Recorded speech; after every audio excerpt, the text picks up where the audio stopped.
and gentlemen, fellow Toastmasters and judges.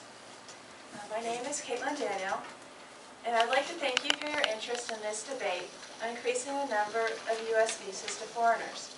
As previously stated, I will be taking the negative side of this subject. I will be arguing that the number of visas should not be increased. I will be focusing on family and human trafficking visas. If everyone is ready, I will begin. Water. It is essential to our health. We need it to live. Medicine is also very important to a person who is sick. However, water, medicine, and immigration have something in common. Can you guess what that is? All are essential, but it's the dose that makes the poison. Too much water can drown a man. A man taking too much medication in the hopes that it will make him get better faster will often overdose. Having too much immigration can smother the host country. We currently don't know what dose will cause the damage, so why risk the overdose? Will increasing the number of family visas smother us? Before I go further into this debate, I will briefly review what family visas are. Family visas allow the family members of a U.S. citizen or a lawful permanent resident to bring their family members to the U.S. There are two kinds of family visas. One kind, the immediate relative immigration visa, offers unlimited per fiscal year to people described as an immediate family member to a U.S. citizen. It also gives unlimited visas to orphans adopted or about to be adopted in the U.S. by a citizen. The other kind of family visa is the Family Preference Immigration Visa. These visas have a limit on them. These visas are for more distant family members of a U.S. citizen and the immediate relatives of a lawful permanent resident. So what are the symptoms of an overdose of family immigration? There are overcrowding, separation, and draining of resources. Immigration affects the population growth of a nation. Sprinkling immigration can stimulate growth at a nice steady rate. Flooding a nation with immigration can produce instability. It can lead to the overcrowding of schools, prisons, hospitals, and roads. It can also strain resources such as water, land, and medical care. How? It takes time to build schools, prisons, and hospitals. And we currently are in economic recession, and the state and federal governments are slashing budgets. It often takes a lot of resource and time to get everything prepared, and there's a certain rate that we can grow. If our population is growing too fast, then it's really difficult to meet everyone's demands. Currently, teachers are being laid off as a result, and this results in increasing class size. Adding more children to these schools will lead to a conversion of gymnasiums, libraries, computer labs, and storage areas into classrooms. It also risks that schools might not be able to provide enough books and desks to use during class. Prison fundings is also being slashed due to the economy. Overcrowding in prisons are likely to experience increased riots and violence. Too much immigration can also lead to segregation. If there's too many immigrants of one kind, it can lead to their grouping away from the rest of society. Learning English and the customs can be very difficult. And often, immigrants will seek refuge and stay with their own kind so that they have someone they can relate to and to help them out. They often create newspapers, TVs, and radio shows in this language. The problem with this is that too much of this can be a crutch and can slow new immigrants as they learn to adopt. Constant exposure and repetition is needed to learn a foreign language.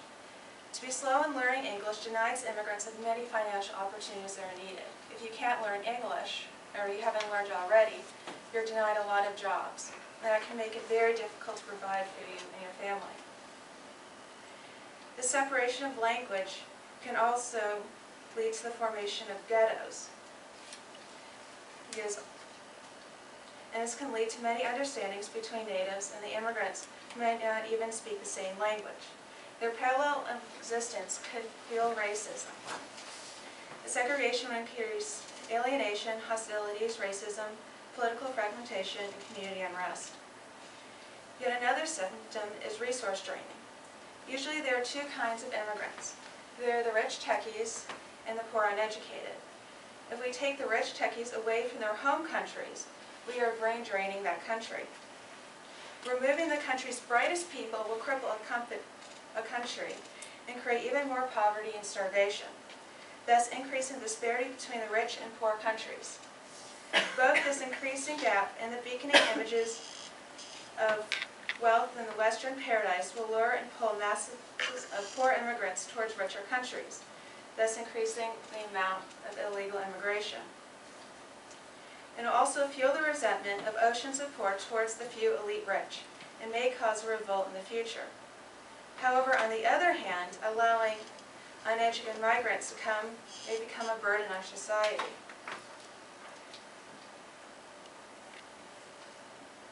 Poor immigrants often don't make much on a minimum wage. Let's say that an immigrant family with children makes about $25,000 per year and they pay taxes. Let's say they pay about $1,200 in sales tax and about $500 in property tax. When they pay federal tax, they even may get a refund. Because these people are considered poor, they're eligible for subsidized housing, medical assistance, free legal aid, disaster aid, libraries, parks, and free K-12 education. The average cost in the U.S. to educate a child is $10,000. Already the poor have received more than they give back in taxes. We are limited in how many immigrations we can care for. Another type of visa are the human trafficking visas. There are two types of human trafficking visas, the T and the U visas. T visas allow victims of human trafficking to stay in the U.S. and help authorities track down and punish their slavers. There are about 5,000 of these available per year. However, in 2009, only 2,000 were issued. This indicates that we don't really need to increase this number because so few are used. It's also important to notice that these visas are given to people who helped authorities to track down their slavers and bring them to justice. Most of the others are sent back home. Most people, U visas are given to victims of a serious crime, and they are limited to about 10,000 per year. These visa holders also receive additional benefits such as food stamps and more access to public services. However, increasing the number of visas could create a strong incentive for people to invent or exaggerate offenses. Thus, to make sure that only people who need it get it is important and that it is not abused, we should not raise that number. There is also some concerns that the government might not be able to handle the increased number of visas and enforce them. According to NPR in 2006, 45% of illegal immigration came to the U.S. with a legal visa and then overstayed their visas. Before we increase the number of visas we give out, we need to make sure that we're able to enforce our laws and our borders, and to be able to keep track of people that we issue visas to.